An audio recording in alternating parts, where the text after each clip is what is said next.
Today, I'm going to take you through a step-by-step, free and very easy, once you know how, guide on how to make a media kit.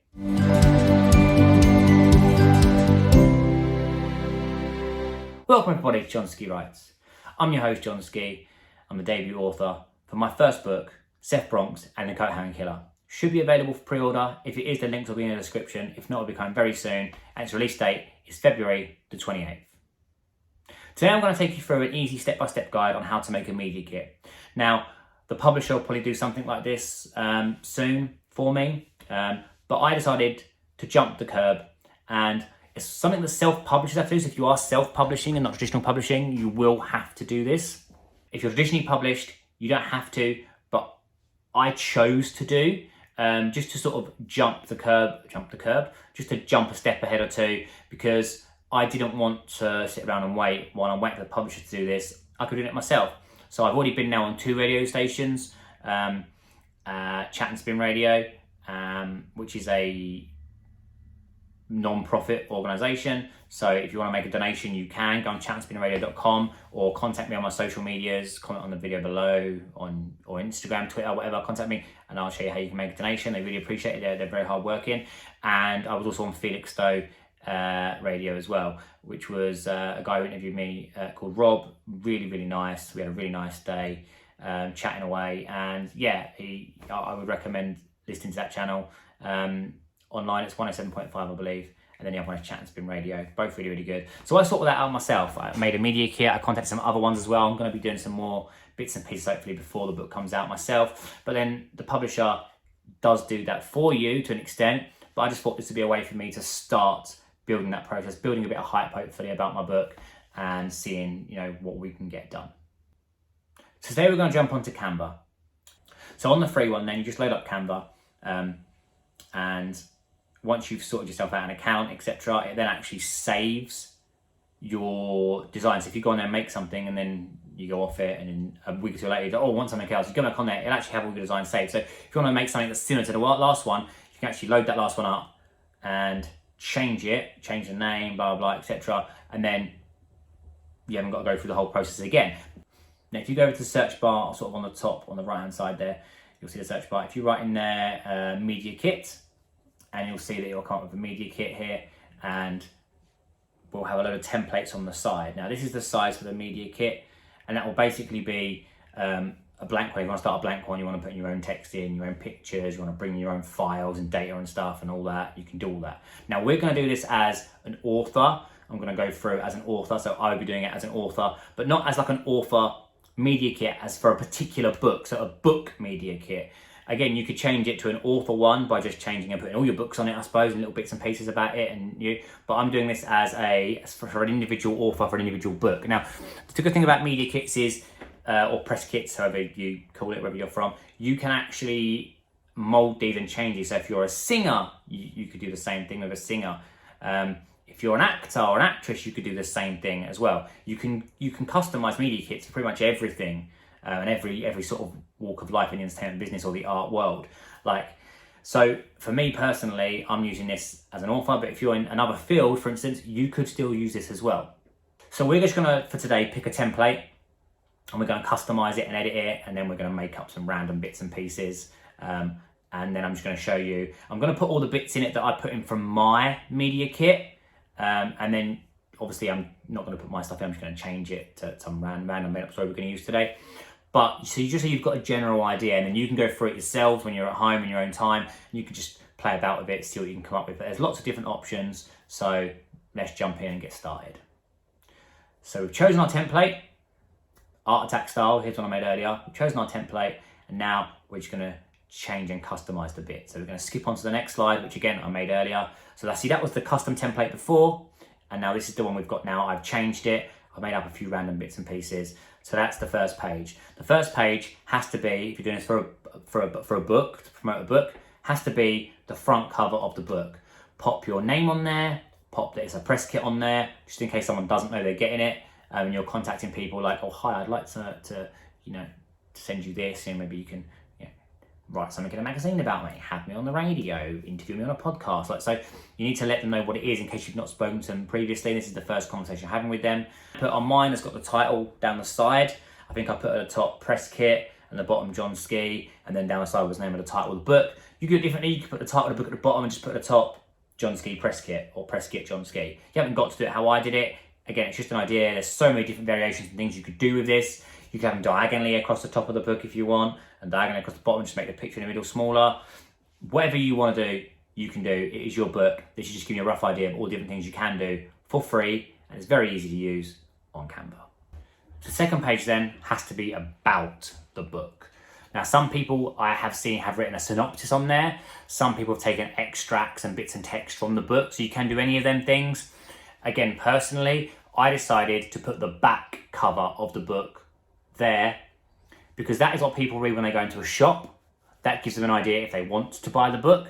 So I figured that's what they're going to read potentially online as well. So I figured, why not show the people in the press who are trying to get to impress, and read this? Why not give them the same information? So the first page is the front cover, second page, back cover. You've got a thing written on there to try and sell it to readers in a shop. So I'm going to use that as well to press kit. So I actually put on there the picture of the back cover. Now you don't have to do that.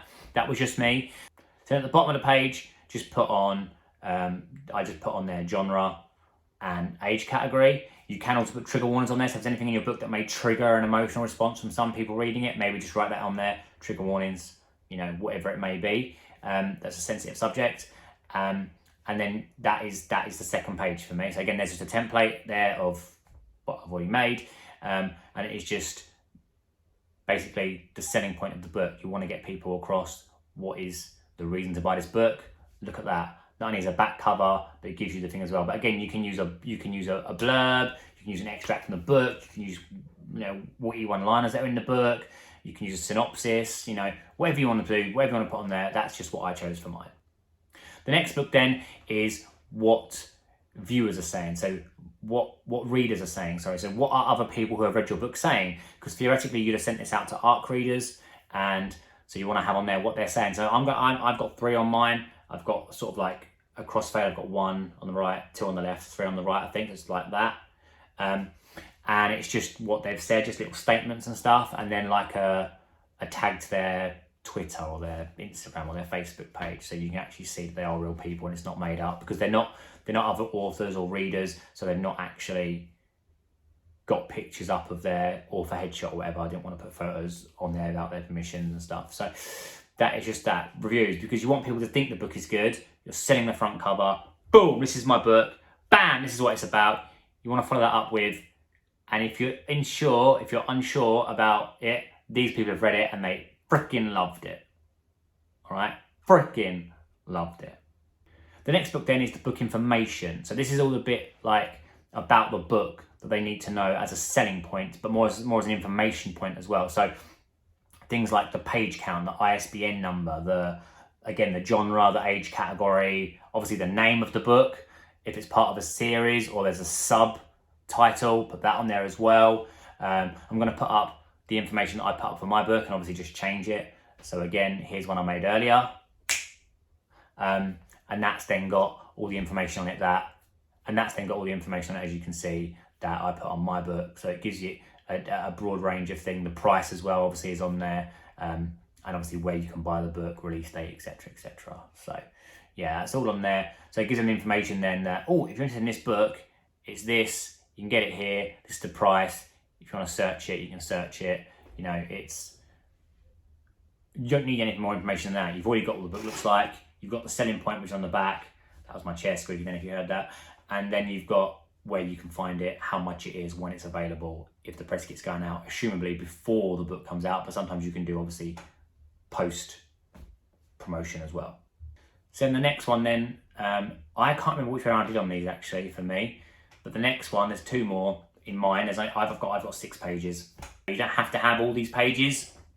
You can put pages together, so maybe you have a smaller photo. If you're not doing a whole book cover, back book cover, you can put a synopsis and then author bio at the bottom. For me though, I did the next page was the author bio. So now they've read about the book, all the information, what it looks like, the story, the hook.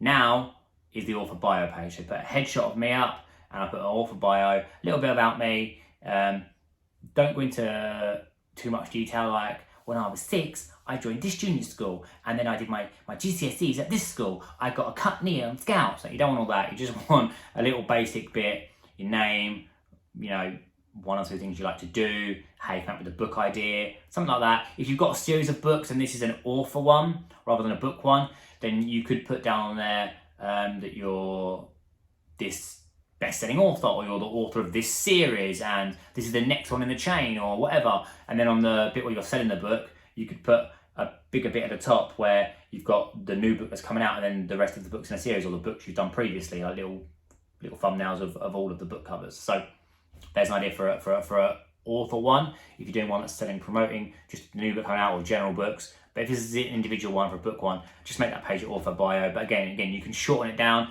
and maybe put an author bio on page with the synopsis for the book. I wouldn't personally. If you're going to mix and muddle, maybe have the book and then all the book information on there with smaller text, and have the author bio separately. Again, the next page for me and the last page was my social media links and interview ideas. So again, you could maybe mix the two together if you want to have shorter pages. But for me, I've got the 6. The 5th page is the author bio. The 6th page is social media and links. So for me, I put on there Twitter, Instagram, and YouTube, because I'm primarily on YouTube and I use Twitter quite a bit now. I never used to use it before. And I do go on Instagram. So they're the ones I want to be contacted on. Underneath that, I put some links, like a link. You could put like a link where you can find the book. You can also put ideas for questions. So if you get interviewed or someone writes a piece on you in a magazine, you can put a bit at the bottom there, like what you'd like to talk about, like obviously the book that's coming out, or books you've had out before, but maybe you're a big fan of football, maybe you're a big fan of gardening. You can have them as topics on there that they can talk to you about as well in an interview, or write a magazine piece about, column on the internet, blog, whatever. They can use that information to do that. But again, you can amalgamate these. You could put all that on the contacts and that bit at the bottom of your author bio. So you can mix and match. You don't have to have 6 pages. I've seen some people have 7 or 8 pages. And I have seen some people who have just got 3 pages. So I've got 6 pages. You can choose the amount of pages you like, and you can choose the amount of stuff that goes in it that you like. There's more things that you could put in it as well. If you can think of anything else that you want to put in it, go for it. It is unlimited. It is your media or your press kit. You do what you want to promote your book and yourself. Okay? This is just a free, easy, step-by-step guide, or page-by-page guide effectively, on how to use it and how to do that. Now, a lot of these things I've done here, I've done just by using the bits down the side. So you see you've got pictures there, which basically are, or photos, you've basically got anything you want there. And again, if you've not got a pro subscription, it'll have a little crown in the corner or a little symbol. That you cannot use unless you've got the pro one. All the other ones are free. There's so many things on there. Canva is great for all sorts of things, particularly a media kit, because you can use all the stuff you can use for anything else on this media kit. So I hope you enjoyed that. Maybe they know some information now watching this that they didn't know before, which is information I didn't know. I learned all this the hard way. I had no background in this. I didn't go to college, university and learn this. I went to college and learned about sports and the sports industry. And so this is completely new to me. So I learned everything the hard way. I went on Twitter and I joined Twitter groups, and I joined Facebook groups and stuff. And it took a while. Slowly the ball got rolling. I watched YouTube videos. I couldn't find a lot. So yeah, this is it. I've sort of picked bits from this author and picked bits from this YouTube channel and picked bits from Twitter and put it all together into this, which helped me make my media kit. So I thought I'd share it with you. Again, this is just my experience based on my journey and my experience of my debut novel, Seth Bronx and the Coat Killer, which is out February 28th. So if it's available for pre-order when you watch this, go watch it. If not, purchase it at some point when it's out. I'd appreciate that. Thanks for the support. Thanks for watching the video. Subscribe if you're not already. You don't want to miss the other how-to videos. There might be something in there that I mentioned that you didn't know about, which could be a big help to you or someone you know. So yeah, subscribe and ring the bell. That'd be great. If you do like the content, please put a thumb on it. Give it a thumbs up. I appreciate that. All helps with the algorithms and all that. So thank you very much. Have a good day. Have a great week. I'll see you next time on John Ski Writes. Peace.